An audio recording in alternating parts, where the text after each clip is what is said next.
Hello everyone, I welcome you all in this GATE class arranged by TechU faculties. My name is Varun Matolia. I have done my masters in transportation engineering from IIT Delhi and presently I am working in MBM Engineering College Jodhpur as assistant professor under TechU. I have 4+ years of teaching experience. Today I am starting with the subject of transportation engineering.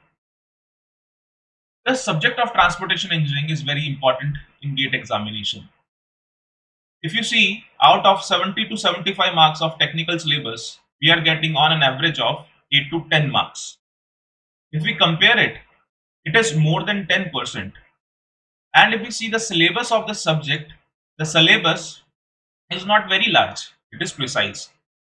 So, this subject will help you to score marks with ease, and if you follow the video lectures and the content given by us, you will definitely be able to correct all the questions. Directly getting on the syllabus of GATE examination includes highways, railways and airport, in which railways and airport portion is being added recently. In highway portion, we have geometrical design of highways, we have highway pavement, and we have traffic engineering. So the content of this course will be such that will be start with geometrical design of highways, then we'll continue with traffic engineering, pavement materials, pavement design, geometrical design of railway tracks and airport taxiway design. अगर इस hierarchy को देखा जाए तो geometrical design of highway से बहुत ज्यादा सवाल पूछे जाते हैं. मैक्सिमम क्वेश्चंस जो बनते हैं वो ज्योमेट्रिकल डिजाइन से बनते हैं.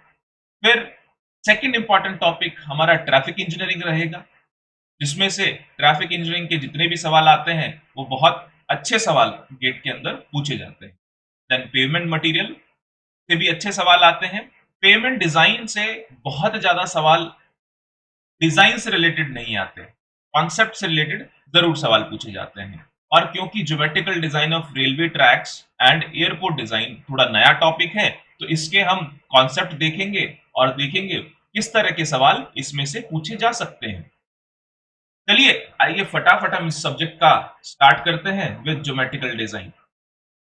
ज्योमेट्री क्या होती है? What do we mean by geometry? Everything visible between the vertical and the horizontal plane, the dimensions, the design is known as geometry. In case of highways, all the visible features in these vertical planes are comes under geometrical design. So going with the definition, art of design of visible dimensions is known as geometric design. What are the objectives of geometric design? Why do we do or why do we emphasize on geometric design? Geometric design के objective के अंदर सबसे पहली चीज आती है, जब भी हम किसी बिल्डिंग का या किसी भी सिविल वर्क का कंस्ट्रक्शन करते हैं तो हम चाहते हैं कि वो सिविल वर्क सेफ रहे. तो सड़क के लिए या रोड डिजाइन के लिए भी यही चीज एप्लीकेबल है. अगर हम रोड की बात करें, रोड के अंदर एक्सीडेंट्स बहुत ज्यादा होते हैं, तो ज्योमेट्रिक डिजाइन की हेल्प से हम इन एक्सीडेंट्स को कम कर सकते हैं, इन एक्सीडेंट्स की सीवियरिटी को कम कर सकते हैं. अगर सीवियरिटी कम होगी तो फेटल एक्सीडेंट्स कम रहेंगे. फिर हमारा ऑब्जेक्टिव होना चाहिए कि जिस पर्पस के लिए हमने इस रोड को डिजाइन किया है वो पर्पस ये बहुत अच्छे से सॉल्व करे. किस पर्पस के लिए हम सड़क को डिजाइन करते हैं? For traffic operations. So there should be optimum efficiency in traffic operations. The next objective of an engineer should be making things economically efficient.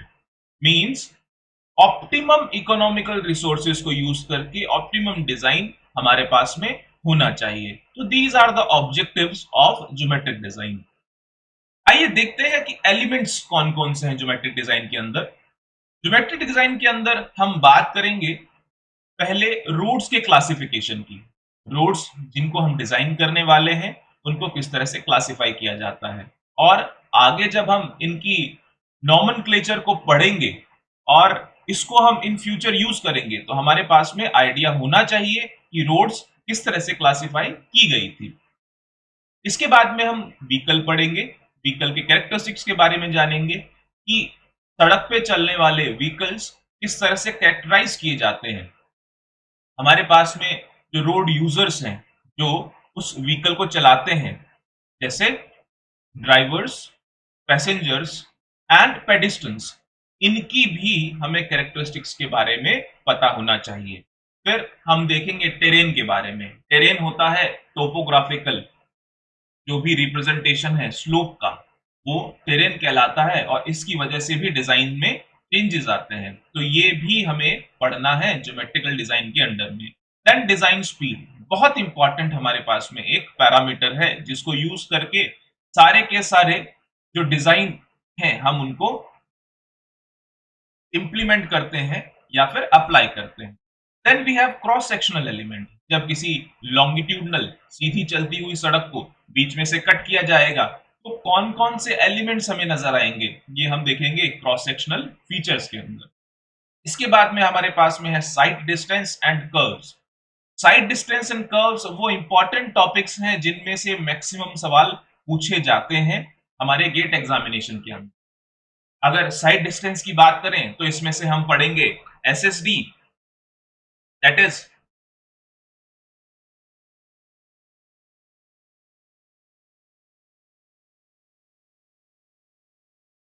Topping sight distance, and OSD, overtaking sight distance, and ISD, intermediate sight distance. Then curves पे आएंगे और तीन important चीजें हम curves में जानेंगे। पहले दो देख लेते हैं, हॉरिजॉन्टल कर्व, वर्टिकल कर्व, और इसके अंदर ही हम हॉरिजॉन्टल कर्व और वर्टिकल कर्व के अंदर ही कुछ चीजें देखेंगे, जैसे ट्रांजिशन कर्व,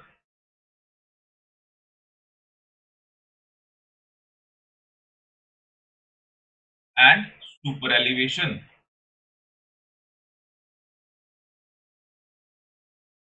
तो ये कुछ चीजें हैं जो हमारे लिए गेट पॉइंट ऑफ व्यू से बहुत इंपॉर्टेंट है। चलिए सबसे पहले हम शुरू करते हैं फंक्शनल क्लासिफिकेशन ऑफ रूट से। देखिए, सड़कों का जो क्लासिफिकेशन किया गया यूसेज के हिसाब से, इसको हम लेबल करते हैं। सड़कों को दो तरह क्लासिफाई किया गया। पहला टाइप था अर्बन रोड्स। अर्बन से हम समझते हैं कि शहरी शहरी सड़कों को अर्बन रोड्स कहा जाता है। ऐसी सड़कें जो शहर के अंदर में एक जगह से दूसरी जगह को जोड़ती है। इसको हम कहते हैं कि it is the road network with in the urban areas. City के अंदर में जो रोड नेटवर्क है वो अर्बन रोड्स कहलाता है। ये इंट्रा सिटी रोड्स होती हैं या टाउन रोड्स होती हैं, शहर के अंदर की रोड्स या फिर कस्बे के अंदर की रोड्स। इनका peak flow land use pattern पे डिपेंड करता है। लैंड यूज पैटर्न क्या है? अगर मेरे पास में यहाँ पे रेजिडेंशियल एरिया है और इस रेजिडेंशियल एरिया के पास में यहाँ पे मेरे पास में एक इंडस्ट्रियल एरिया है। रेजिडेंशियल एरिया से इंडस्ट्रियल एरिया के बीच जो सड़क बनी है, इस सड़क का पीक फ्लो इस लैंड यूज पे डिपेंड करेगा कि यहाँ जो इंडस्ट्रियल एरिया है और रेजिडेंशियल एरिया है, यहाँ पे कितना ट्रैफिक फ्लो हमें नजर आता है। तो ये सारा का सारा डिपेंड करता है लैंड यूज पैटर्न पे। तो ये हमारी अर्बन रोड्स हैं, शहर के अंदर की रोड्स। देन हमारे पास में नॉन अर्बन रोड्स आती हैं जो एक शहर को दूसरे शहर से जोड़ती है। अगर हमें एक शहर से दूसरे शहर जाना है तो जो सड़क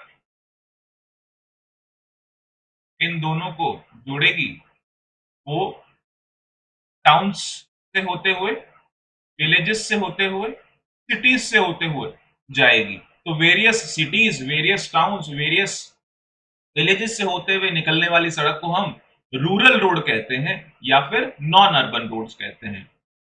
जो हमारी अर्बन रोड्स है उनका डिजाइन आईआरसी 86 पे बेस्ड है, और जो हमारी नॉन अर्बन रोड्स है उनका डिजाइन आईआरसी 73 पे बेस्ड है। आईआरसी इंडियन रोड कांग्रेस, ये एक एजेंसी है जो हमें सारी गाइडलाइंस प्रोवाइड करती है किसी भी रोड इंफ्रास्ट्रक्चर से रिलेटेड। आईआरसी के जितने भी कोड्स हैं उनको हम लेबल करते हुए चलेंगे, क्योंकि इन्हीं कोड्स के अंदर में सारे के सारे स्पेसिफिकेशंस दी हुई हैं। नॉन अर्बन रोड्स ये रोड हैं जो टू सिटीज को टाउन से, टाउन्स को विलेजेस से कनेक्ट करती हैं। इनको हम इंटरसिटी रोड कहते हैं। आइए देखते हैं अर्बन रोड्स का फिर आगे किस तरह से क्लासिफिकेशंस किए गए हैं। अर्बन रोड का डिजाइन हम आईआरसी 86 2008 के बेसिस पे करेंगे। सबसे पहली अर्बन रोड अर्बन एक्सप्रेसवे कहलाती है। अर्बन एक्सप्रेसवे एक डिवाइडेड कैरेजवे है। डिवाइडेड कैरेजवे का मतलब जिस भी हम रोड पे ट्रैवल करते हैं या रोड का वो हिस्सा जो व्हीकल्स को कैरी करता है उसको हम कैरेजवे कहते हैं। तो ये जो अर्बन एक्सप्रेसवे होता है ये डिवाइडेड कैरेजवे होता है। मतलब इसका जो कैरेजवे है, व्हीकल को कैरी करने वाला पाथ, ये दो हिस्सों में डिवाइडेड होता है with the help of a median और पार्टीशन। मीडियन क्या होता है? पार्टीशन शब्द इसलिए इस्तेमाल किया गया ताकि आपको कंफ्यूजन ना हो, क्योंकि मीडियन हमारा टेक्निकल वर्ड है, इसका हम आगे डिस्कशन करेंगे। तो ये व्हीकल टू एंड फ्रो के लिए दो अलग अलग पाथ हैं, आने और जाने के लिए अलग अलग पाथ बने हुए हैं। इसको कहते हैं हम डिवाइडेड कैरेजवे। जो अर्बन एक्सप्रेसवे है वो आप इस एक्सप्रेस वर्ड से समझ सकते हैं कि क्या काम करता है। एक्सप्रेस का मतलब है विदाउट स्टॉपिंग।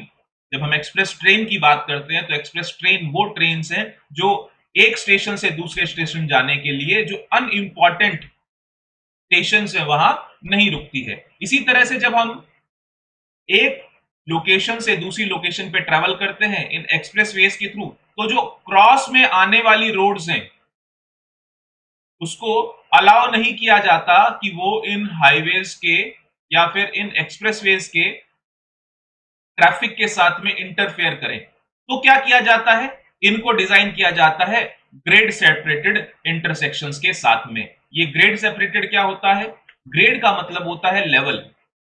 एक लेवल है जिसपे आपका एक्सप्रेसवे चल रहा है, एक लेवल है आपका जिसके ऊपर आपका जो इंटरसेक्टिंग रोड्स हैं वो आ रही हैं। तो हम क्या करते हैं, इन दोनों का लेवल अलग कर देते हैं। क्या?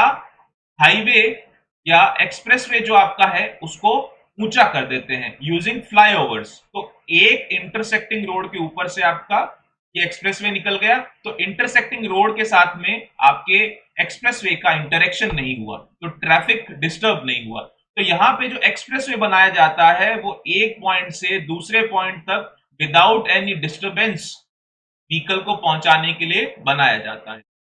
मान लीजिए एक शहर है, शहर के बाहर से एक नेशनल हाईवे आ रहा है। अर्बन रोड जो शहर के अंदर की वो रोड है, और ये रूरल रोड आ रही है एक,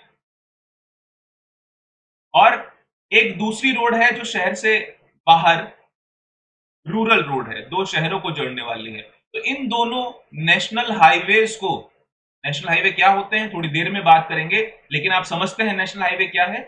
तो नेशनल हाईवेज को शहर के बीच में से ट्रैफिक फ्लो करवाने के लिए हम एक्सप्रेसवे बनाते हैं।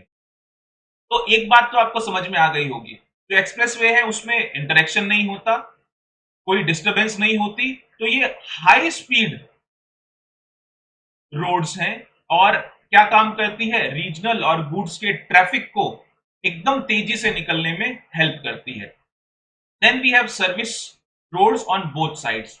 जो आपके एक्सप्रेसवेज बने होते हैं, इनके दोनों तरफ सर्विस रोड्स बनी होती हैं। सर्विस रोड आपके एडिशनल लेन्स होती हैं जहां पे आप अपने ट्रैफिक, जो भी एडिशनल ट्रैफिक को रोकना है या फिर डाइवर्ट करना है, वो आप यहाँ पे कर सकते हैं। तो ये आपके कुछ प्रॉपर्टीज हैं अर्बन एक्सप्रेसवेज के बारे में, शहर में निकलने वाली तेज सड़कें। इसके बाद में आती है आर्टीरियल रोड्स। ये बहुत इंपॉर्टेंट रोड्स है।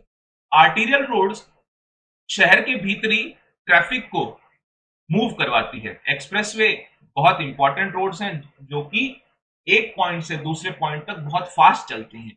लेकिन अगर ट्रैफिक के बीच में इंटरेक्शन नहीं होगा तो ट्रैफिक एक जगह से दूसरी जगह मूव कैसे करेगा? इसीलिए आर्टीरियल रोड्स आई।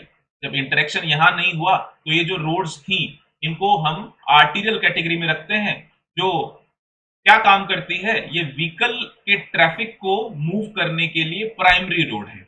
यहाँ पे जो आपकी एक्सप्रेसवे थी वो क्या करती थी, वो डाइवर्ट करती थी नेशनल हाईवेज के ट्रैफिक को नेशनल हाईवेज तक, या फिर इंपॉर्टेंट पॉइंट के ट्रैफिक को दूसरे इंपॉर्टेंट पॉइंट तक। लेकिन आर्टीरियल रोड अब इंपॉर्टेंट के अलावा भी तो बहुत सारा ट्रैफिक है, उस ट्रैफिक को चलने के लिए प्राइमरी रोड है। यहाँ पे आपको देखने को मिलेगा, अगर किसी शहर में बीआरटीएस कॉरिडोर है, जैसे दिल्ली के अंदर, जैसे जयपुर में, अहमदाबाद में, तो ये सारे के सारे बीआरटीएस कॉरिडोर आर्टीरियल रोड्स पे बने होते हैं। आर्टीरियल रोड्स के ऊपर इंटरेक्शन व्हीकल के बीच में हो सकता है, तो यहाँ पे graded and grade separated intersection देखे जा सकते हैं। ग्रेडेड मतलब, या एट ग्रेड का मतलब, जैसे सेम लेवल पे दो रोड मिल रही हैं। अगर सेम लेवल पे दो रोड मिल रही हैं तो हमारे पास में दो प्रोविजन है, एक तो ट्रैफिक सिग्नल का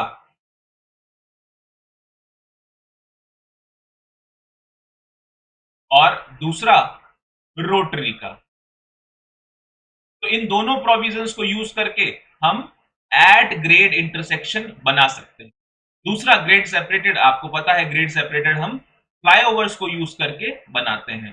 देन यहाँ पे रिस्ट्रिक्शन होती है पार्किंग की। आप सड़क के ऊपर पार्क नहीं कर सकते, वैसे तो आप किसी सड़क पे नहीं कर सकते, लेकिन यहाँ पे बहुत ज्यादा रिस्ट्रिक्शंस रहती हैं कि बाय चांस आपको पार्क करना पड़े, तो अगर सर्विस लेन नहीं प्रोवाइडेड है तो आपको कोई पार्किंग स्टेशंस देख के पार्क करना पड़ेगा। आप सड़क के ऊपर कहीं भी रोक नहीं सकते क्योंकि ट्रैफिक जो है उसमें कंजेशन आ जाएगा। Then next type of road, हाँ, इस रोड में एक चीज और है, यहाँ पे पेडिस्ट्रियन के लिए फुटपाथ भी बनाए जाते हैं। एक्सप्रेसवेज में जनरली फुटपाथ देखने को नहीं मिलते हैं क्योंकि वहां पे एक सड़क से दूसरी सड़क या एक जगह से दूसरी जगह जाने का प्रोविजन नहीं होता है। लेकिन आर्टीरियल रोड्स में जरूर हमें फुटपाथ देखने को मिल जाते हैं। देन सब आर्टीरियल रोड्स, आर्टीरियल रोड्स तक ट्रैफिक पहुंचाने के लिए जो छोटी कैटेगरी की रोड है आर्टीरियल से, वो सब आर्टीरियल रोड की कैटेगरी में आती है। इसमें बहुत ज्यादा डिफरेंस नहीं है आर्टीरियल के मुकाबले, लेकिन ट्रैफिक कंपैरेटिवली थोड़ा कम होता है। जैसे सब आर्टीरियल से निकलने वाला ट्रैफिक एक आर्टीरियल रोड में जाके जुड़ता है तो वहां पे ट्रैफिक की वॉल्यूम ज्यादा होती है, और जो सब आर्टीरियल रोड्स हैं उसमें आर्टीरियल रोड के मुकाबले ट्रैफिक वॉल्यूम कम होता है। हो सकता है यहाँ पे डिवाइडेड कैरेजवे हो, कैरेजवे की बात हमने एक्सप्रेसवे में की थी, हो सकता है सब आर्टीरियल रोड्स में डिवाइडेड कैरेजवे हो सकता है डिवाइडेड ना हो। और यहाँ पे जैसे हमने इंटरसेक्शनल कंट्रोल बताया था, इंटरसेक्शन का कंट्रोल का मतलब दो रोड आके मिल रही हैं, उनके बीच में इंटरेक्शन कम से कम हो, तो वैसा कंट्रोल कम रहता है। इसका मतलब बहुत जगह ऐसी भी होती है जहां पे लाइट्स का प्रोविजन नहीं होता है सब आर्टेरियल रोड्स में। नेक्स्ट टाइप की जो हमारे पास रोड है वो है कलेक्टर स्ट्रीट्स। देखिए, जो आप अपने घर की गलियां देखते हैं, आपके घर के बाहर जो गलियां हैं उनको हम कहते हैं लोकल स्ट्रीट्स। लोकल स्ट्रीट्स में से आप निकल के कलेक्टर स्ट्रीट्स में पहुंचते हैं, जो आपके घर के बाहर या नियर बाय एरिया में बड़ी सड़क है, और फिर उस कलेक्टर स्ट्रीट से सब आर्टिरल पे पहुंचते हैं और सब आर्टिरल से आर्टिरल पे पहुंचते हैं। तो इस तरह का जो अरेंजमेंट है यहाँ पे, वो आपका अर्बन रोड नेटवर्क कहलाता है। कलेक्टर स्ट्रीट्स की जो स्पीड है, क्योंकि वो गलियों से निकलता हुआ ट्रैफिक रोड पे आ रहा है और फिर रोड से बड़ी रोड पे जाएगा, तो उस ट्रैफिक की स्पीड को लिमिट कर दिया जाता है। till 40 kilometres per hour. आप देख सकते हैं यहाँ पे collects and distributes traffic in local streets. और यहाँ पे रिस्ट्रिक्शंस जो हैवी व्हीकल का है वो हम अप्लाई कर सकते हैं, क्योंकि ये लोकल व्हीकल यहाँ पे ज्यादा चलते हैं। इसी तरह से लोकल स्ट्रीट जो होती हैं उनको आप देख सकते हैं कि लोकल स्ट्रीट्स के अंदर फुटपाथ नहीं होता, व्हीकल की स्पीड जो है वो 20 किलोमीटर पर आवर या उससे कम इंश्योर की जाती है by applying number of speed breakers. तो इस तरह के जो ये हमारी पूरी हायरार्की हमने देखी, ये अर्बन रोड नेटवर्क कहलाता है। इसके बाद में हम देखेंगे non urban road. Non urban road जो है हमारे पास में IRC 73 पे बेस्ड है, का डिजाइन जो है वो IRC 73 पे बेस्ड है। एक्सप्रेसवेज भी यहां भी है। एक्सप्रेसवेज अर्बन रोड में भी थे जिनको हमने अर्बन एक्सप्रेसवे कहा। एक्सप्रेसवे यहां भी है हमारे पास में नॉन अर्बन रोड्स के अंदर। ये एक्सप्रेसवे उस एक्सप्रेसवे की पूरी प्रॉपर्टीज रखते हैं। क्या? फास्ट मूविंग है, एक शहर से दूसरे शहर को जोड़ते हैं। और इन एक्सप्रेसवेज का जो नाम है वो भी इसी चीज पे रखा जाता है कि वो किन दो शहरों को जोड़ रहे हैं। जैसे आपने सुना होगा दिल्ली आगरा एक्सप्रेसवे, जिसको हम यमुना एक्सप्रेसवे भी कहते हैं, वो क्या करता है, वो दिल्ली से आगरा के ट्रैफिक को एक रोड के थ्रू जोड़ता है। और उस रोड की प्रॉपर्टी ऐसी है कि उस रोड के अंदर आने वाली रोड्स मर्ज नहीं होती, इंटरेक्शन नहीं होता। और डिवाइडेड कैरेजवे होने के साथ में अगर हाई स्पीड व्हीकल भी चलेंगे तो वहां प्रॉब्लम नहीं है। तो आप देख सकते हैं हाई स्पीड कॉरिडोर्स होते हैं कनेक्टिंग टू सिटीज, दो सिटीज को एक्सक्लूसिवली, मतलब कोई बीच में किसी तीसरी सिटी को जोड़ना ये काम नहीं होता है।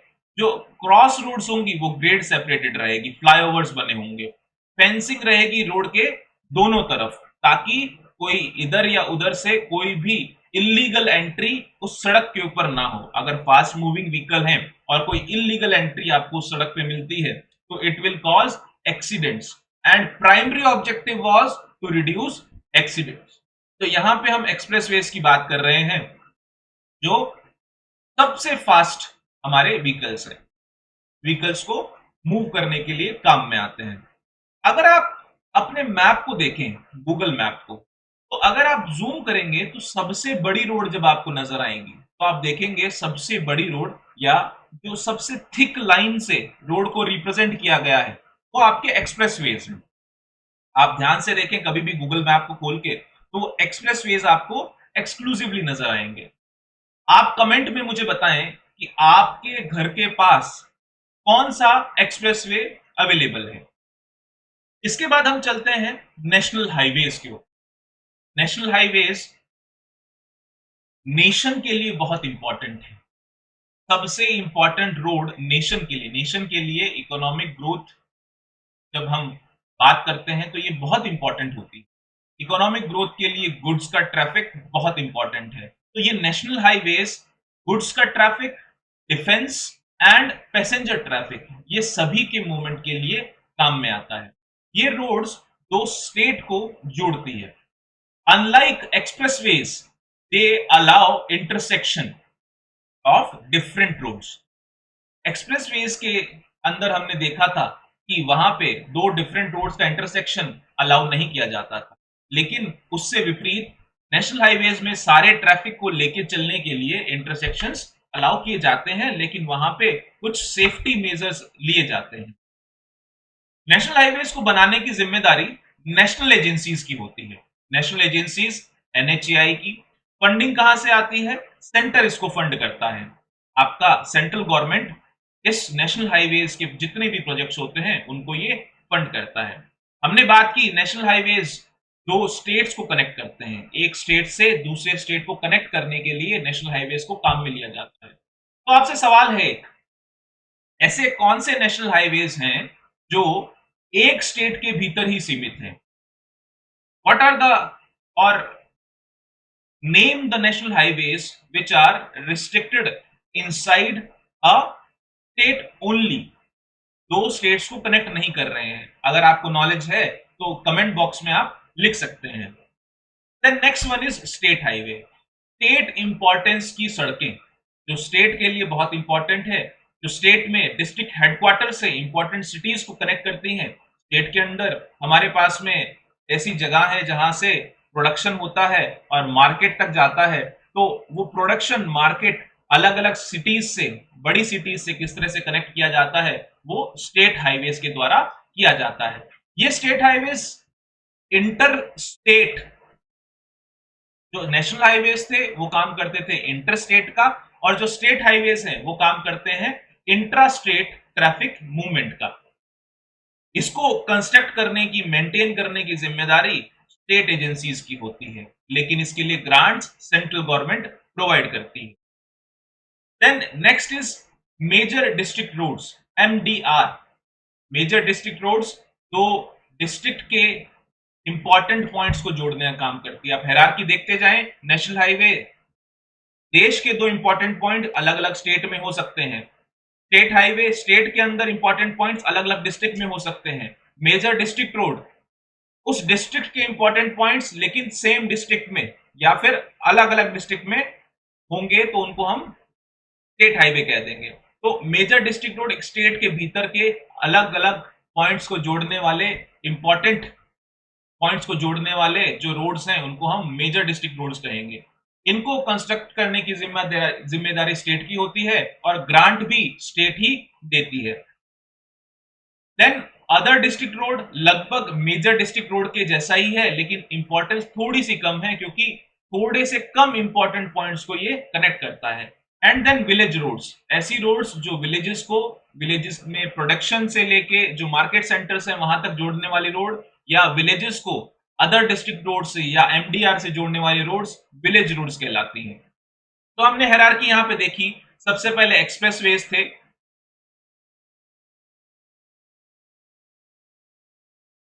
then there were national highways, then there were state highways, then MDRs, other district roads, then VRs। ये हमारे पास में जो रूरल रोड्स हैं इनकी हायरार्की है। हम नॉन अर्बन रोड्स का ज्योमेट्रिक डिजाइन पढ़ेंगे।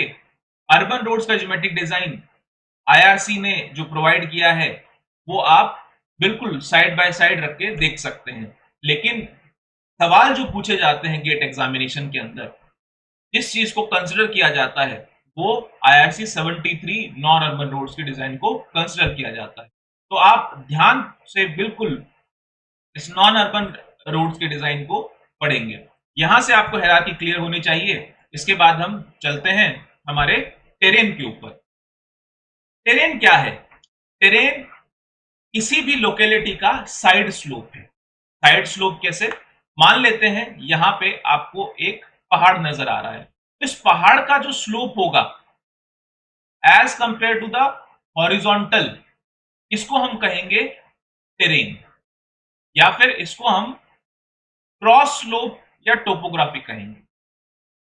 देखिए, जनरली इन स्लोप्स को देख के ही हम कहते हैं कि ये माउंटेन है या ये प्लेन है।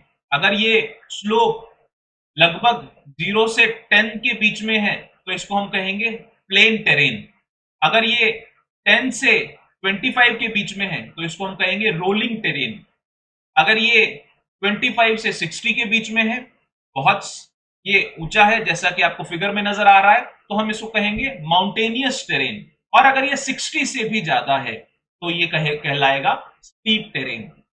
देखिए, टेरेन के अंदर में जैसे जैसे टेरेन बढ़ता है वैसे वैसे हमारी स्पीड कम होती जाएगी। हम जब डिजाइन स्पीड की बात करेंगे तो आप देखेंगे जैसे जैसे टेरेन बढ़ेगा वैसे वैसे स्पीड कम होती जाएगी। ऐसा क्यों है?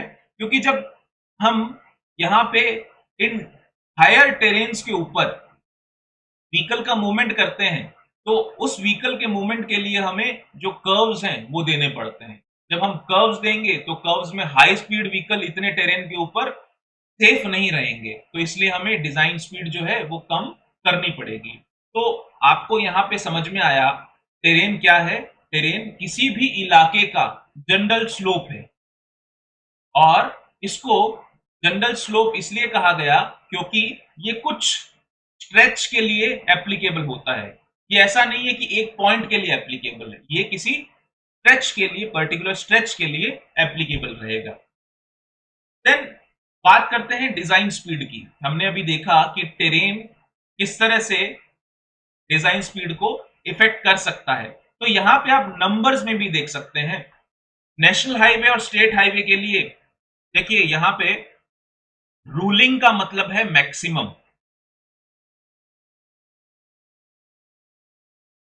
रूलिंग का मतलब है मैक्सिमम। तो आप मैक्सिमम डिजाइन स्पीड की बात कर रहे हैं जब आप रूलिंग की बात करते हैं। तो प्लेन टेरेन के लिए maximum design speed for national highway is 100 kilometre per hour. ये सारी की सारी वैल्यूज जो डिजाइन स्पीड की है ये किलोमीटर पर आवर में है, kmph में। तो हम यहां से देख सकते हैं कि नेशनल हाईवेज के लिए प्लेन टेरेन में 100 किलोमीटर पर आवर की मैक्सिमम स्पीड है। अगर रोलिंग टेरेन में आते हैं तो ये 80 किलोमीटर पर आवर हो जाती है, माउंटेनियस के लिए 50 किलोमीटर पर आवर हो जाती है और स्टीप के लिए 40 किलोमीटर पर आवर हो जाती है। इसका रीजन मैंने आपको बताया, जैसे हम स्टीप टेरेन की तरफ जाते हैं या फिर जैसे हम प्लेन से रोलिंग, माउंटेनियस या स्टीप की तरफ जाते हैं तो हमें व्हीकल की स्पीड को कम करना पड़ता है डिजाइन सेफ्टी के लिए। आपको एग्जामिनेशन के लिए कम से कम ये वैल्यूज याद होनी चाहिए जो मैंने सर्कल की है। एटलीस्ट आपको नेशनल हाईवेज और स्टेट हाईवेज के जो टेरेन है उनके अकॉर्डिंग इनका जो वैल्यूज हैं उनको याद करके रखना है। साथ ही में इन वैल्यूज को भी फॉर ओनली प्लेन टेरेन सभी रोड्स की स्पीड ये आपको याद होनी चाहिए। कई बार क्वेश्चन में आपको स्पीड नहीं दी जाती है, आपको उस रोड के बारे में बता दिया जाता है that XYZ road is in plain terrain or there is a national highway in a mountainous terrain. Design some feature for this road. तो उस फीचर को डिजाइन करने के लिए जैसा हमने देखा यहाँ पे रूलिंग डिजाइन स्पीड, तो उस फीचर को डिजाइन करने के लिए हमें ये रूलिंग डिजाइन स्पीड पता होनी चाहिए। मिनिमम स्पीड क्यों काम आती है? देखिए जब भी हम किसी स्लोप पे मूव कर रहे हैं, इस तरह से स्लोप पे मूव कर रहे हैं, ये हम आगे भी देखेंगे। तो यहाँ पे एक सेंट्रीफ्यूगल पुल लगता है और इसको रोकने के लिए दो चीजें हैं, एक तो फ्रिक्शन है, एक इसका खुद का वेट का कंपोनेंट जो नीचे की तरफ लग रहा है। अगर स्पीड नहीं होगी, अगर यहाँ पे स्पीड नहीं होगी तो सेंट्रीफ्यूगल जो फोर्स है mv² r भी नहीं होगा तो ये फोर्स भी नहीं रहेगा। अगर ये फोर्स ना रहा लेकिन ये कंपोनेंट जो वेट का है ये रहा तो it will allow it to topple, ये इसको अलाउ करेगा कि ये टॉपल कर जाए। तो हम नहीं चाहते कि ये जो हमारा व्हीकल है ये टॉपल करे, तो इसलिए हमें कुछ एक स्पीड यहाँ पे बनाए रखनी होती है ताकि सेंट्रीफ्यूगल पुल मिलता रहे, इसलिए ये मिनिमम स्पीड यहाँ पे दी गई है। Next is road user characteristic. हम और आप जब सड़क पे चलते हैं हमारी कैरेक्टरिस्टिक्स बहुत इंपॉर्टेंट होती है रोड के डिजाइन के लिए। हमारे पास में पहली जो कैरेक्टरिस्टिक हमें पढ़नी है that is reaction time. Reaction time क्या है? अगर आपके पास में ये रोड है, इस रोड के ऊपर आप अपना व्हीकल चला रहे हैं, मान लेते हैं ये आपका व्हीकल है और आप इसको आराम से रन कर रहे हैं बिल्कुल एक्टिव माइंडसेट के साथ में। जब आप इसको रन कर रहे हैं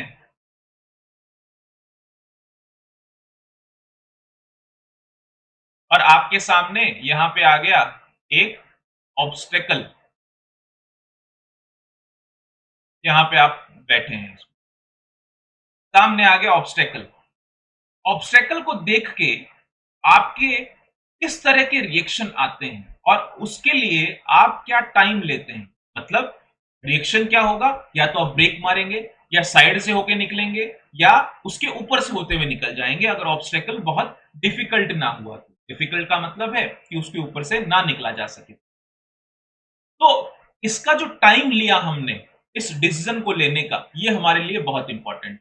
और इसी टाइम को कहा जाता है रिएक्शन टाइम। इस रिएक्शन को देने में कितना समय लगा, that is known as reaction time. तो इस रिएक्शन टाइम को समझने के लिए हम समझते हैं इस चार्ट को। ये है हमारा ब्रेन।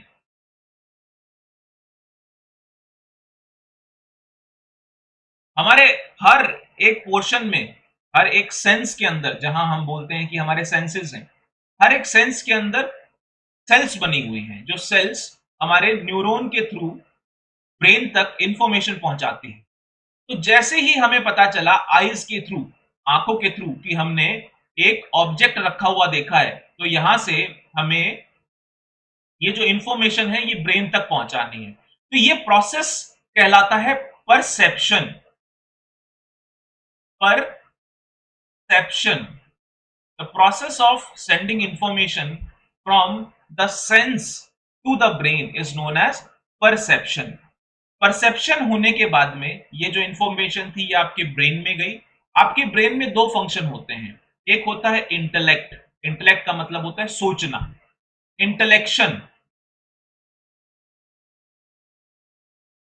इंटेलेक्शन, आप सोचते हैं, विचार करते हैं उस बात के ऊपर। फिर विचार करने के बाद में आपको जब समझ में आती है बात, तो आपके इमोशंस सामने आते हैं।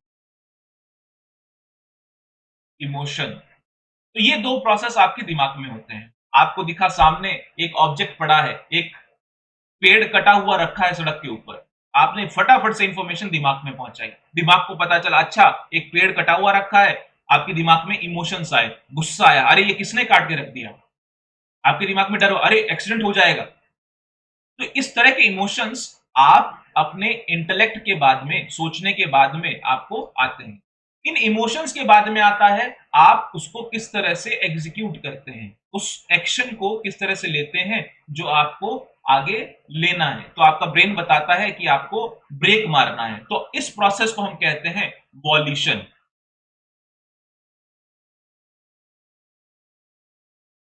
इस प्रोसेस को कहा जाएगा वॉल्यूशन। और ये जो पूरा प्रोसेस है इसको हम कहते हैं PIEV थ्योरी। इस थ्योरी के अंदर आपने परसीव किया, उसको सोचा, सोचने से इमोशंस निकले, इमोशंस के बाद में आपने एग्जीक्यूट किया जो एक्शन था। तो इस पूरे के पूरे प्रोसेस में जो समय लगा उसको हम कहते हैं रिएक्शन टाइम। क्या कहा जाता है, रिएक्शन टाइम। ये reaction time person to person depend करता है। हम मानते हैं ये रिएक्शन टाइम कम से कम 0.5 सेकंड से लेते हुए 3 to 4 सेकंड्स जा सकता है। सिचुएशन, पर्सन, हर चीज को देखते हुए ये अलग अलग रहता है। जनरली आपको जिस भी पर्पस के लिए, जैसा हमने ये देखा बॉक्स बॉक्स रखा है तो हमें रुकना है, तो इसको हम बोलेंगे स्टॉपिंग। और कितना दिखा हमें, जो डिस्टेंस है उसको हम बोलेंगे साइट डिस्टेंस। तो जब हम स्टॉपिंग साइट डिस्टेंस निकालते हैं तो इस तरह का हमें रिएक्शन टाइम की जरूरत पड़ती है। ये सारे रिएक्शन टाइम्स की वैल्यू हमें कोड्स से मिल जाती है, जो हमारे इंडियन स्टैंडर्ड कोड्स हैं, IRC जो कोड्स प्रोवाइड करता है, वहां से हमें इन रिएक्शन टाइम्स की वैल्यू मिल जाती है। Next characteristic and very important characteristic is visual characteristic. यहां पे एक डायग्राम देख रहे होंगे आप, इसके अंदर आपको एक चार्ट नजर आ रहा है। मेरे पीछे आपको एक डायग्राम नजर आ रहा होगा जिसमें एक चार्ट नजर आ रहा है, जो आपने जरूर, जब आप डॉक्टर आई स्पेशलिस्ट के पास जाते हैं तो वो आपकी आई साइट को चेक करने के लिए इस चार्ट को यूज करते हैं। क्या है ये चार्ट? ये चार्ट बताता है कि आपकी आई साइट कैसी है। It tells you about the level of correction your eyes required.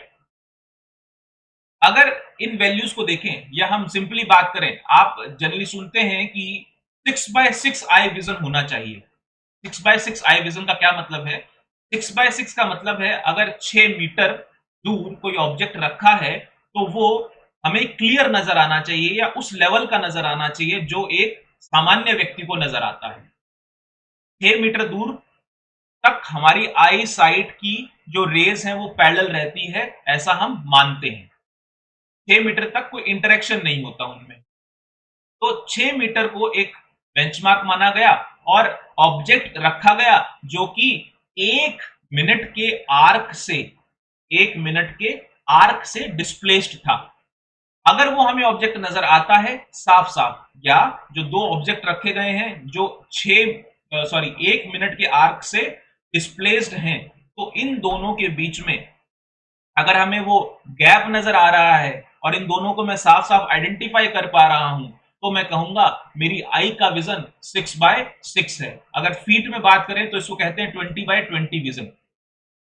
जो आपको ये जो चार्ट नजर आता है इसमें बिल्कुल आखिरी लाइन है, इस लाइन के जो कैरेक्टर्स रखे हुए हैं उन कैरेक्टर्स के बीच में डिस्टेंस का जो है वो डिस्टेंस आपका 1 मिनट का आर्क डिस्टेंस है। अगर आप वो आखिरी लाइन को बहुत ध्यान से पढ़ सकते हैं तो मतलब आपका विजन 6/6 है। अगर इससे ऊपर वाली लाइन को आप ध्यान से पढ़ सकते हैं, मतलब वो जो ऊपर वाली लाइन है वो 6/9 का विजन है।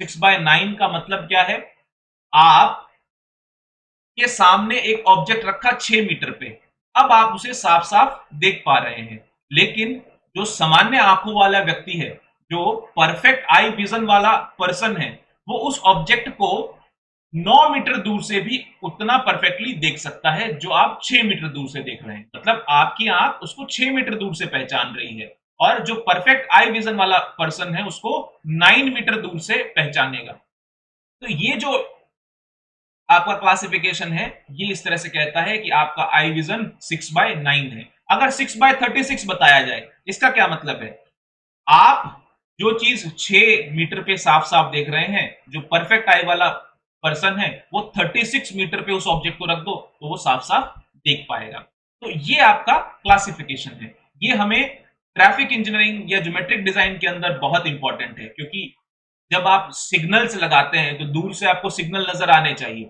तो ये जो विजन है ये एक कोन बनाता है। जब हम दो रेज देख रहे हैं, आप यहाँ पे फिगर में देख सकते हैं, ये एक्चुअली दो रेज नहीं है, ये कोन है,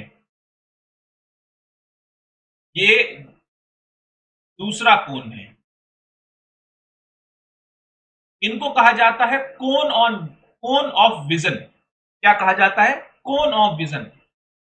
सबसे पहला कोन जिसको एक्यूट विजन कोन, एक्यूट मतलब बिल्कुल साफ, बिल्कुल अच्छा। एक्यूट विजन कोन 3 डिग्री से 10 डिग्री के एंगल के बीच में होता है आपकी लाइन ऑफ साइट से। इसमें आप ऑब्जेक्ट को पहचान सकते हो, ऑब्जेक्ट क्या है उसको पहचान सकते हो, ऑब्जेक्ट की डायमेंशंस को पहचान सकते हो, कलर को पहचान सकते हो। मतलब ऑब्जेक्ट के बारे में सारी इंफॉर्मेशन आप, अगर वो ऑब्जेक्ट आपके एक्यूट विजन कोन में है तो आपको सारी की सारी इंफॉर्मेशन इस एक्यूट विजन कोन में मिल जाएंगी। अगर आपका जो ऑब्जेक्ट है वो इस सेकंड कोन में है, जिसको हमने कहा फेयरली विजन कोन, इस ऑब्जेक्ट को कहा फेयरली क्लियर कोन, ये 10 डिग्री टू 12 डिग्री के बीच में होता है। तो यहां पे आप डायमेंशंस नहीं पहचान पाते हो, या क्या लिखा हुआ है उस ऑब्जेक्ट पे नहीं पहचान पाते हो। मतलब आप सामने देख रहे हो लेकिन वो ऑब्जेक्ट कुछ यहां रखा हुआ है, तो आप क्या लिखा हुआ है वो नहीं पढ़ पाओगे, लेकिन आपको शेप नजर आएगी, आप उसको कलर से पहचान सकते हो। तो यहां पे जाने के बाद में जब हमारा यहाँ पे ऑब्जेक्ट है तो आप कुछ भी लिखा हुआ एडवर्टाइज या लिखे हुए सिग्नल साइट्स वो नहीं दे सकते। आप कलर वाला साइट, जो आपको ध्यान है, जो आपके ट्रैफिक सिग्नल्स होते हैं वो कुछ यहीं लगे होते हैं, तो अगर आप सामने देख रहे हैं ड्राइव करते समय तो यहाँ पे ट्रैफिक सिग्नल में कौन सा कलर है वो आपको नजर आ जाना चाहिए। तो this is known as fairly clear vision cone. इसके अंदर आप कलर आइडेंटिफाई करने के ऑब्जेक्ट्स लगा सकते हैं। देन आता है peripheral vision. Peripheral vision is 180 degree cone. ये एक पूरा का पूरा प्लेन है, ये 120 डिग्री से 180 डिग्री तक का कोन जो हम बात करते हैं, that is your peripheral vision cone. इस पेरिफेरल विजन कोन में आप कलर बहुत मुश्किल से पहचान पाते, आप ऑब्जेक्ट क्या है उसको बहुत मुश्किल से पहचान पाते हैं, लेकिन आप उसका मोशन आराम से डिटेक्ट कर सकते हैं। अगर आप सामने देख रहे हैं, यहां से कोई व्हीकल निकल गया आपके पास से, बिल्कुल पास से कोई व्हीकल निकल गया, ये आपके पेरिफेरल विजन कोन का पार्ट है। आप उसके मोशन को पहचान जाओगे, हाँ कुछ निकल के गया है यहां से। ऑब्जेक्ट क्या है नहीं पता, आइडेंटिफाई नहीं कर सकता, पढ़ा जो उस पर लिखा हुआ है वो तो नहीं देख सकता, कलर हो सकता है आइडिया लग जाए लेकिन श्योरिटी नहीं है, लेकिन मोशन में डिटेक्ट कर सकता। तो ये आपके विजन कौन थे, ये हमारे लिए बहुत जरूरी थे। इसके बाद में हमारे पास में एक चीज और मैं बता दूं आपको, ये हमारी थर्ड कैरेक्टरिस्टिक जो है, रोड यूजर की जब बात कर रहे हैं तो पेडिस्ट्रियन जो है वो भी हमारा एक रोड यूजर है और इसकी स्पीड भी हमें चाहिए होती है। तो पेडिस्ट्रियन की स्पीड जनरली मानी जाती है 1.2 मीटर पर सेकंड। ये हमारी पेडिस्ट्रियन की स्पीड रहेगी। आप जब भी कोई क्रॉस वॉक्स डिजाइन करेंगे, जेब्रा क्रॉसिंग डिजाइन करेंगे या फुटपाथ डिजाइन करेंगे तो आपको ये स्पीड भी काम में लेनी है। तो these are our road user characteristics. क्या है, दो हमने दो रोड यूजर कैरेक्टरिस्टिक्स पढ़ी हैं। पहली वाली हमारी थी जो हमारे व्हीकल को चलने के लिए या रुकने के लिए रिएक्शन हम देते हैं, मतलब हम जितना समय लेते हैं किसी भी एक्टिविटी को करने के लिए। Other one was visual characteristic. इसके बाद में हम देखेंगे पेवमेंट जो है हमारा सरफेस जो है रोड का, उसकी क्या क्या कैरेक्टरिस्टिक्स हो सकती है। हमारे पास में चार ऐसी कैरेक्टरिस्टिक हैं जिनको हम पढ़ेंगे। पहला है friction between wheels and pavement, then unevenness या smoothness of road surface, then road marking की विजिबिलिटी कैसी है, रिफ्लेक्टिंग सरफेस कैसी है, then rain water drainage characteristics हम देखने वाले हैं। फटाफट से देखते हैं फ्रिक्शन को।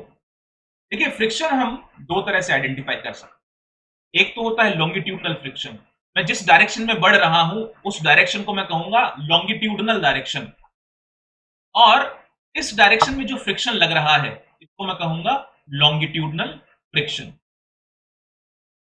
जब भी मैं किसी डायरेक्शन में बढ़ रहा हूं, व्हीकल को लेके मैं इस डायरेक्शन बढ़ रहा हूं, मुझे फ्रिक्शन की जरूरत कहां कहां पड़ती है? जब भी मैं एक्सेलरेट करता हूं या स्पीड को कम करता हूं, डी एक्सेलरेट करता हूं, तो इस जगह इस सिनेरियो के अंदर मुझे लॉन्गिट्यूडनल फ्रिक्शन की आवश्यकता होती है। अगर लॉन्गिट्यूडनल फ्रिक्शन ना हो तो क्या होगा? स्किड एंड स्लिप जैसी कंडीशंस आएंगी। स्किड क्या होता है, स्लिप क्या होता है, बात करते हैं। देखिए जब भी व्हीकल मूव करता है तो आपके पास में दो तरह के मोशन होते हैं व्हीकल के टायर के रेस्पेक्ट में। अगर ये व्हीकल का टायर है और ये पाथ है जिसपे ये मूव कर रहा है, तो व्हीकल का टायर करता है रोटेशनल मोशन। क्या कर रहा है? Rotational motion. और ये जो रोटेशनल मोशन कर रहा है तो उसके साथ में जितना ये रोटेशनल मोशन करता है उतना लॉन्गिट्यूडनल मोशन उस व्हीकल को मिलता है। व्हीकल का टायर रोटेट कर रहा है और व्हीकल आगे बढ़ रहा है। मान लेते हैं इसने कंप्लीट रोटेशन किया, कितना, 2 पाई आर, तो व्हीकल कितना आगे बढ़ा, 2 पाई आर। अगर इस तरह की कंडीशन है जब आपका रोटेशनल मोशन बराबर है लॉन्गिट्यूडनल मोशन के, इसको हम कहेंगे नो स्किड और नो स्लिप कंडीशन। जब रोटेशनल मोशन लॉन्गिट्यूडनल मोशन के बराबर हो तो no skid no slip condition है। अगर आपने ब्रेक लगाया, किसी सरफेस के ऊपर आपने ब्रेक लगाया, ब्रेक लगाने के बाद क्या हुआ, आपने ये रोटेशनल मोशन को तो सीज कर दिया लेकिन longitudinal motion because of inertia बढ़ता जा रहा है। आपका रोटेशनल मोशन सीज हो गया है, रुक गया है, लेकिन लॉन्गिट्यूडनल मोशन अभी भी है। तो इस तरह की कंडीशन को हम कहते हैं स्किड।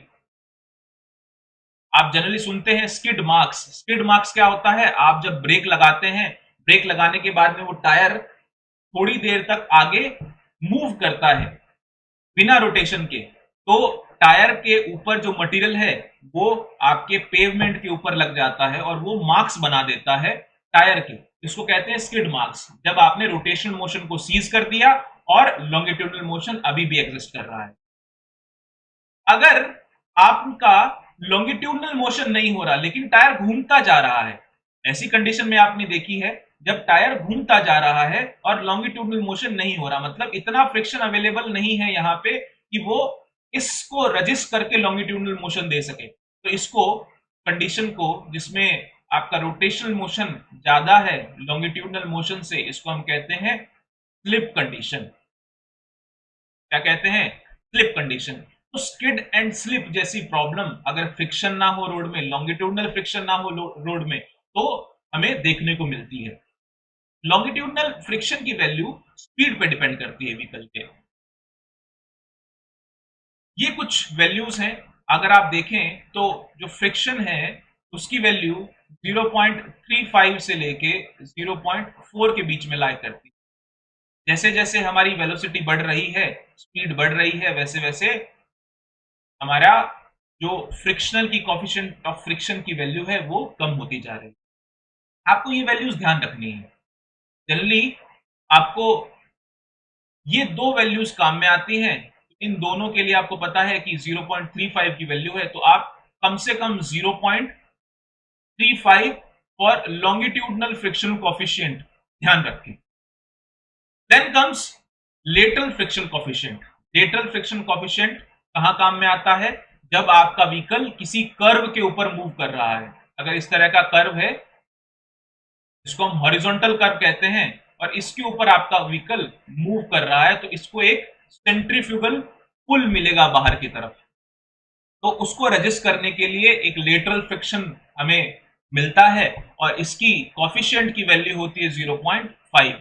ये वैल्यू भी आपको याद रखनी है। तो आपको यहां से दो चीजें लेके जानी है, एक तो लॉन्गिट्यूडनल फ्रिक्शन कॉफिशिएंट की वैल्यू 0.35, एक लेटरल। लेटरल का मतलब परपेंडिकुलर, जिस डायरेक्शन में आप बढ़ रहे हैं इसको हम कहते हैं लॉन्गिट्यूडनल डायरेक्शन, और इसके परपेंडिकुलर जो डायरेक्शन होगी इसको हम कहेंगे लेटरल डायरेक्शन। तो इसका आपको ध्यान रखना है कि लेटरल डायरेक्शन और लॉन्गिट्यूडनल डायरेक्शन में फ्रिक्शन कोफिशिएंट की क्या वैल्यू है।